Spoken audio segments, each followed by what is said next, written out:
I am the Tofu Golem. Please enjoy the video. You start by confirming the extension format and the main line. This matters because systems vary. Once done, enter any required access code or PIN, then dial the extension directly or press the transfer key and enter digits. Make sure to listen for prompts. Some systems need a pause or wait symbol. You'll know you're connected when you hear ringing or a greeting. If you're using a mobile app, select the enterprise line and type the extension in the dial field. Now manage the call. To transfer, choose blind transfer for quick moves or consult transfer to speak with the recipient before transferring. This prevents surprises. Once done, place callers on hold when you need time.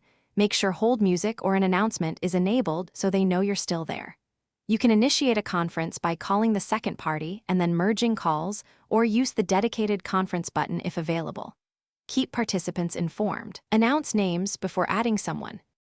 To finish, end or park calls appropriately and verify voicemail is set up so missed extension calls route correctly. If the extension is unreachable, call the main line or look up the person in the company directory. Leaving a voicemail or chat message helps.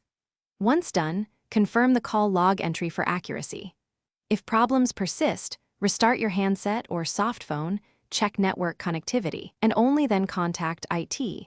This saves time and helps them diagnose the issue faster. Thanks for watching. Consider subscribing if we helped you today.